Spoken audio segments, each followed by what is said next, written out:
Hello, everybody. It is I, the Enviro Boy, also known by the moniker of Scott. Welcome to my Stardew Valley Let's Play. If you haven't been here before, why are you starting now? Like, there's so many better things to watch. I'm assuming most of the people that watch these are friends and family, and to those I say hello, thank you for supporting my goofy hobbies and dreams, although please don't mention it to me in real life because it makes me shy and embarrassed. Because I'm not a particularly out there kind of person, which also explains why I'll never be a big, bombastic superstar in any way, shape, or form, but, you know, that's a psychology that we don't need to explore any further. We're gonna play Stardew Valley.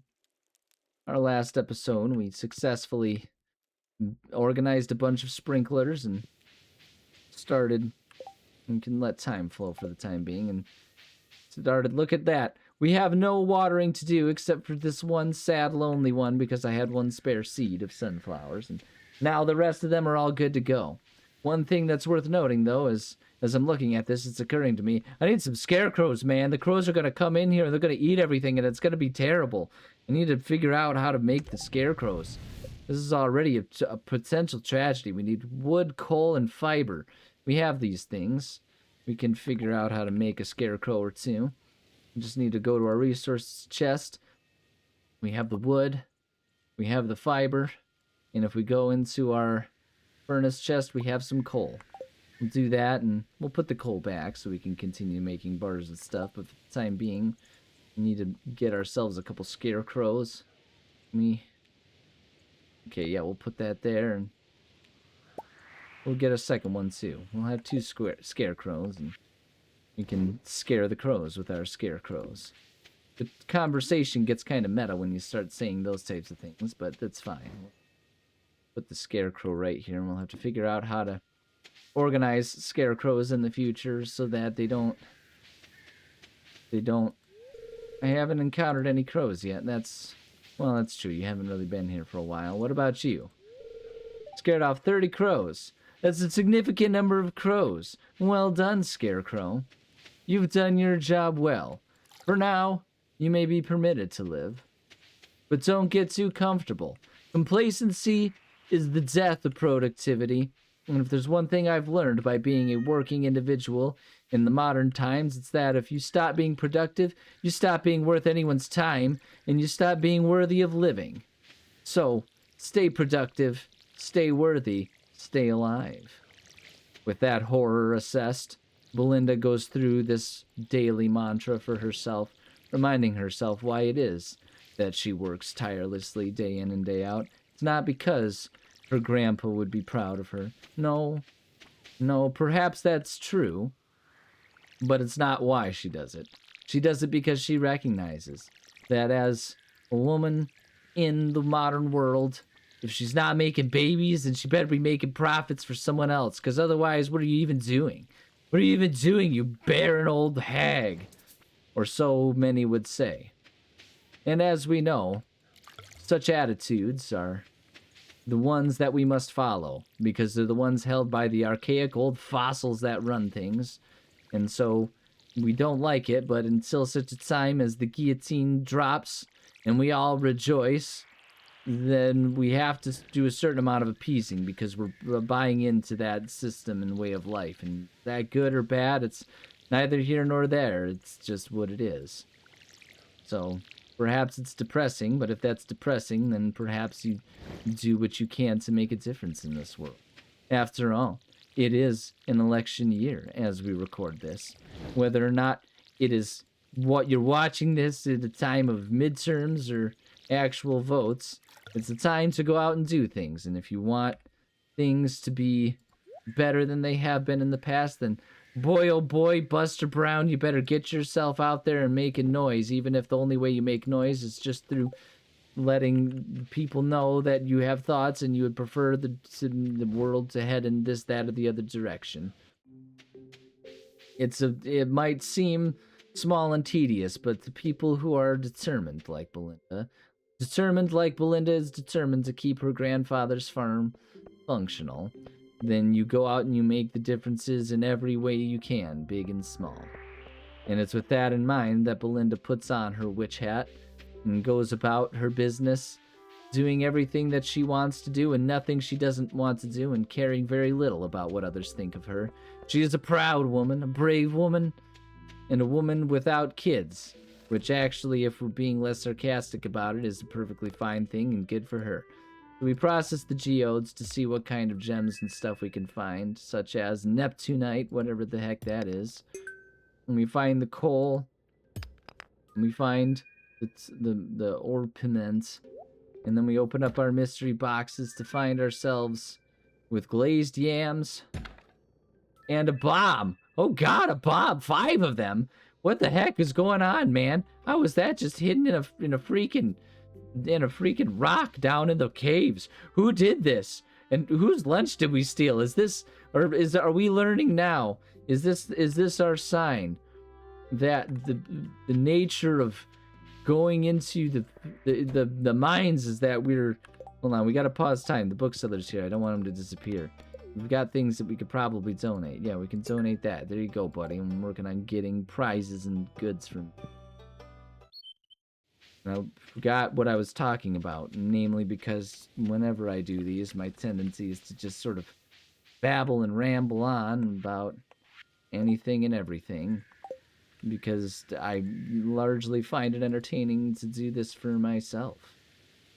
I mean, that's fun and fine, and we can do that. I'm going to actually sell the orpiment. Not for anything I don't care about. I want to just get some money. We didn't have anything ready to be... I don't know what the bomb is good for, if I'm being perfectly honest. Make it for a bombing jacket, and that's it.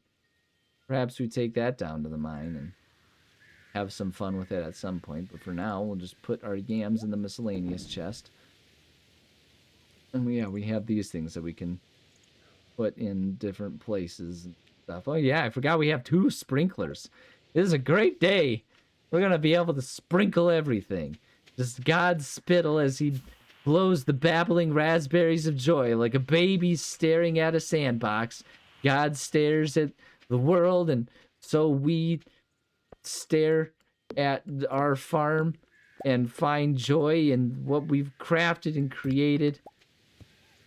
And boy, oh boy, isn't that just a special, wonderful thing in its own delightful way. Bookseller, man, what can we trade in? What do we... I'll trade useful stuff for your extra books. Look at that. We gotta find books and we gotta keep them then. I guess, wait, do I have books? Let me look at my miscellaneous chest. I feel like I probably have a book or 2. Why do I not have any books? What's wrong with me? What kind of horrible person am I if I don't have any books? Well, that's okay. Buy Combat Quarterly, Bait and Bobber, Way of the Wind. Run a little faster. We'll use up all of our funds for the time being, but honestly, maybe that's the way to do it. And we can run a little faster. We're going to do it. I'm going to do it. I'm doing it. It's a lot of money. We're going to read this book. Belinda is the reader of books, the sprinter of distances. And boy, oh boy, is she not the most beautiful, fast, swift woman. Look at her, like a brave gazelle. Beautiful and menacing and terrifying in her own way as she strides twice the length that she did before. And when we say twice before, we mean like perceptibly faster, but not like tremendously faster. It's not like she's some sort of freak of nature or anything. She's not that weird. But also, it's nice for her, you know? Nice that she has accomplished this thing. Put our furnace chest and put our coal back in there. It's fine, we can do that. And we'll head down to the basement or the mines now and see if we can find minerals that are good for selling and things that are good for blowing up. Now that we have the bombs, nothing can stop us. Nothing will stop us. Because we are Ozymandias. Ozymandias. Dazi boy. Creator and destroyer of worlds. Something to that effect. I'll be honest, I only kind of vaguely know about it thanks to having read The Watchmen a long time ago. But these are the things that we do. And, okay, we'll put the bomb there and just see how much damage the bomb causes. Whoa! Jeepers! That's a massive amount of damage. We're gonna have to be a bit more responsible with those things. Holy cow. This is amazing. Belinda feels so powerful and so dangerous. She loves what she has become. And though it may be a monster that she has become, she holds no regrets over this. After all, monsters may be feared, but monsters are also respected, and they get what's theirs. And in a world, as discussed, where she, as a woman, choosing to forge her own path, will face many who would try to mock her and belittle her, when in reality she is a beautiful beast, deserving of respect, love, and perhaps a little bit of fear.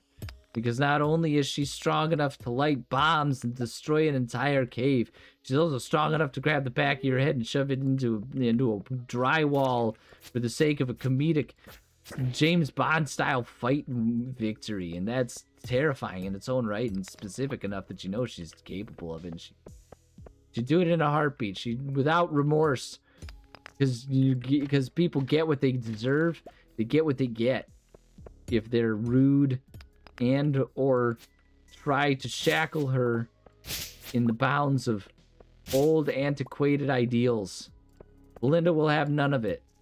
And that's why she is a TikTok mommy that goes around and is happy to be strong and buff, as well as a certain degree of loving and caring, as she will return and check on her chickens before the day is over. And we know that that's true because she has, like, the time has paused. She's a beautiful goddess capable of pausing time. And that's not someone that you want to mess with, certainly. But it's also not someone who, you know, is someone... She's not someone... Wait, hold on. Is Aquamarine a good gift? No, it's not. We can sell that. For... trying to make sure we remember to keep gifts for our friend with whom we are trying to become a better friend. At any rate, I forgot what I was ranting about again. Perhaps it is the fact that everything I say is just nonsense anyway, and perhaps it has something to do with the fact that, you know, like, I say so many things, and... Oh my god, oh god, oh god, Belinda, don't die, oh my god. We're getting swarmed here. I'm getting absolutely peppered here, man. Belinda, get the kills. Get the kills, Belinda. Kill it before it can heal itself again, or whatever the crap it's doing. There we go. We are power. We are danger. And we are hungry for yams. We have our delicious yam special meal. Glazed yams, man. Look at this. This is incredible. Eat the yams. The cave giveth us gifts, so that we may continue to search its depths. It's as though the cave itself is calling to us, begging for us to discover what's hidden beneath. And who knows what's hidden beneath? Maybe the cave itself doesn't know. Maybe the cave is on a quest to discover itself, but being that of a stationary, inanimate object, with in this weird situation also a bit of a consciousness of some sort, it needs assistance in figuring out its own self, and is requesting, you know, requests the aid of someone like Belinda. Belinda, pull out your sword. What are you doing? Here we go. To discover what is beneath these depths. Clearly we have found many a monster trying to fool us into thinking they are nothing but the stones with which we have mined and found glorious advancement in life up until this point. And now we are simply exploring and finding more and more. And perhaps that's the lesson for us, that the cave is nothing but a heart of gold, as evidenced by the gold that we find in more and more abundance the deeper inside we look. Perhaps, my friends, that is a lesson for all of us to take, as Belinda takes the lesson, contemplating what nuggets of gold might exist within her spirit, her soul, her caverns, such as her tummy and various organs that have some form of space inside them, like the heart or the liver. Who knows what lies beneath her? She is a beautiful creature. She knows that. She trusts that. And she She would like to believe, at least in part, that she has a heart of gold, while these things have a breath of fire. Surely dangerous, but beautiful and startling in their own ways. These are the lessons that Belinda contemplates. She travels through the abandoned mines below, finding coal, celebrating in the jackpot that'll let her get more sprinklers, because that's what she's after, man. She loves those sprinklers. It makes her life easier. It's like free profits. Oh, to be someone as contented with nothing but a sprinkler as someone like Belinda or a child on summer vacation. After all, and perhaps in many ways, what is Belinda other than herself? Child on some form of summer vacation, enjoying her life to the fullest, experiencing everything there is to experience, and going home at the end of the day to sleep with her cats and be pleased and joyful and happy. What's the squid ink good for? Cooking, we can see. That goes in the miscellaneous bread. Put the squid ink in there. Who knows what we'll find use for it. Actually, we do know exactly what we'll find use for it. Exactly what I just looked up. But as always, when attempting to find interesting, whimsical things to say, sometimes we find ourselves repeating ourselves. Because without a script, what is speaking other than following our own natural patterns? And what are our own natural patterns, if not us just repeating things that come so easily to us? Like me using this voice to the point that I start to lose it. It is comforting as it is uncomfortable. Was it a mistake? Belinda's creator, master, controller, myself starts to think, was it a mistake to begin this episode without a fresh glass of water? Perhaps, and with 15 minutes to go, you shall see more and more assuredly as every single throat-scratching minute passes. It is my fate, and it is entirely self-induced, and so I withhold any complaints, and instead simply delve deeper and deeper and deeper into the mines. All of this passes through Belinda's mind as she fantasizes about herself being nothing more than a video game character.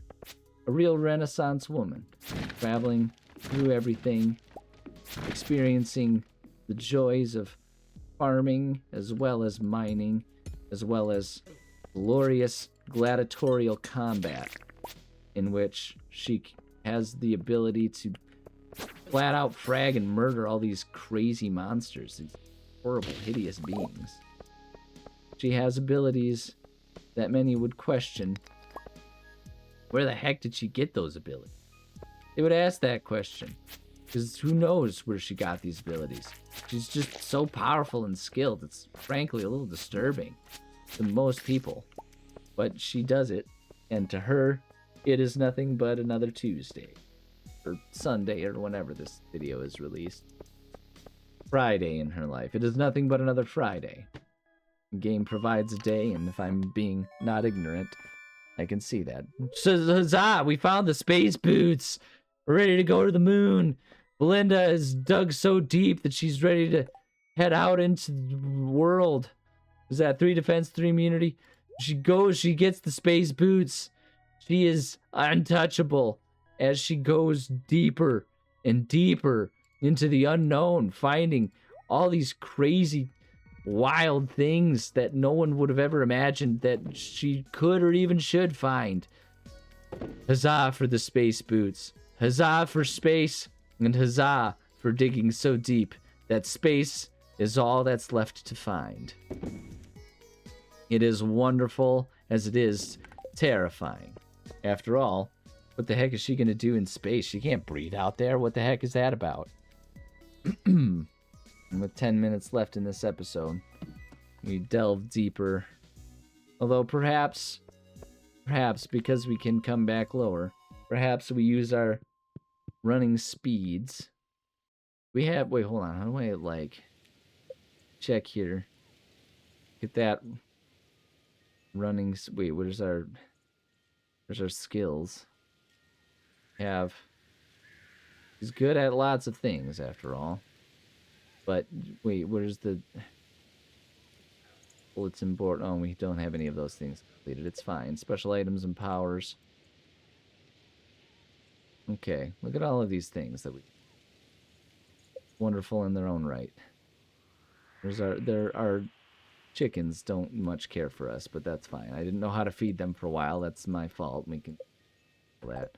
All right, well, at any rate, let's go ahead and with our space boots. And so as we bound, pretending that we are not beholden to gravity because of our space boots, but recognizing in our deepest heart that we are still indeed beholden to it, and our bounds are really only fun and large and whimsical because we are, like, intentionally leaping harder. We shall return here where we can bubble in the hot waters of the heated pool, and then we can go return to the mines of Moria, where we will hopefully not awaken any huge, horrible, awful thing and you know, die for it, and instead just not find the corpse of our cousin and have fun just, you know, wandering around and finding stuff and maybe killing a few monsters. Like, can you imagine how much more fun Frodo and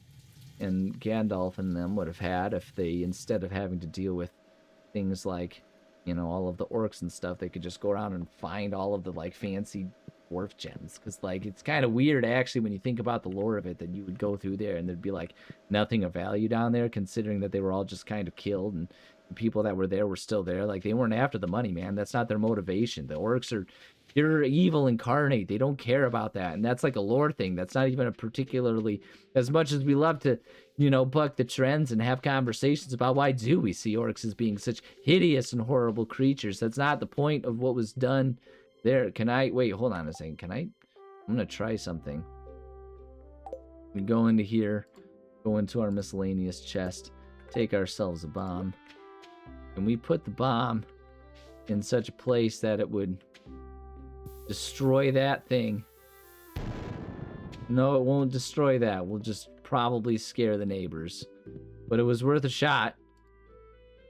Belinda, go in the thing. There you go. And we delve deeper to the mines of Moria. Speak friend and enter. And so Belinda says, "Friend!" And she enters. And so the stupidest joke of the day has been spoken. And we can consider today a glorious success. After all, what is a day? Oh God, Belinda. Oh God, Belinda. This thing's gonna kill us if we don't pay attention here. What is a day except for an opportunity to say awkward jokes that would make a teenage kid blush and the father of that teenage person cackle at their child's discomfort? Those are good days. We found ourselves a vintage polo, as everyone is hopeful to find every time they enter the mines of Moria. The mines of the Moria know, as it gives you bits of dwarven knowledge to take home with you and celebrate being wiser for having. God, were we receiving damage on that? Oh man, am I receiving damage right now? Why am I blinking? Oh wait, I think it was a status effect. So Belinda recognizes. She's so powerful that she doesn't even realize it. She can't comprehend when something bad happens to her. Like, why am I hurt? This doesn't happen to me, man. I'm too powerful for this. Does this make any sense? It doesn't compute, man. It's a bizarre situation for her. But then again, Belinda does recognize that she's not actually only a goddess when in comparison to the other mortal humans who exist around her. As, look at her, she's gorgeous. She's the most beautiful woman, and everyone recognizes it. It's not a matter of bowing down, it's simply a matter of recognizing when God took a little extra time and did something particularly magical. Everyone recognizes and appreciates this, Belinda very much included. She knows her role in this world, and that is to make others understand what true beauty and power are. It is a noble calling when taken with the seriousness that she takes it with, and the responsibility and a burden. And her Uncle Ben would be very eager to share something about that, but we have a slime that's somehow tied to a rock, seemingly by choice, as he continues to circle around there. And now that I'm still talking about it, even though he's dead, it's going to make it look like I'm really bad at editing, as opposed to just being a little dim-witted, and it took me a bit longer to finish my thought. That's not part of the act. That's just me being an inadequate human being. There's nothing wrong with that. Belinda would say so. She herself is not an inadequate human, but she recognizes that, again, as discussed, compared to her, just about every human might seem a certain degree of inadequate. And if there's one thing that Belinda isn't, it's that she isn't unkind. She's content and eager to make others feel more comfortable in their skin, especially in this world where most people feel like ugly, fugly creatures, knowing that creatures like Belinda exist. Are we talking in circles now? Of course we are. But some points need circular logic, and some points need circular returns to it. Why they coined the phrase circle back to it. Not just so that people can sound pretentious, but so that they can sound pretentious specifically when they don't have anything more of importance to say, but they're not feeling as though they were clever enough to get their point across. They want to just keep repeating the point, again and again and again, until whoever they're talking to is willing to just agree with them, just to get them to shut up for my God. Belinda continues her descent. 5 more floors taken care of. Success, success, success. Oops, so we didn't need to do that. Hold on, where's the escape? We want N still, and we wanted this one. We needed to handle our crap here. We can go again, always. Put all of our stuff in here. Go to the monster chest.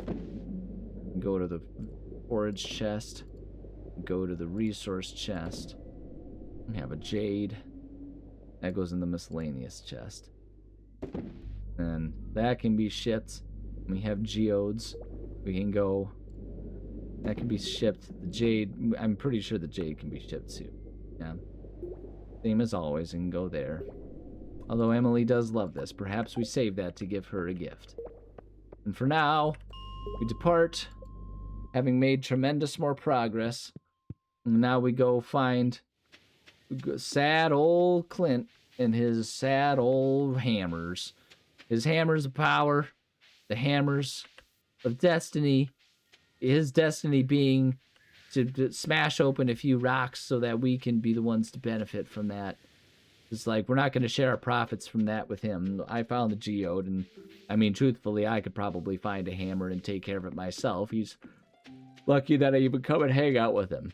Not because I hate him as much as the rest of the internet hates him, but because he is as of nothing to me, offering very little of value, as we opened up this episode discussing. If you are not offering financial incentives to people and making yourself of value, then honestly, you're mostly just wasting space on this planet.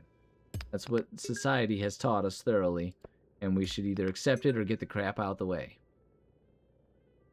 And we smash open 2 more, and we smash open a jasper, and we find ourselves another fire quartz.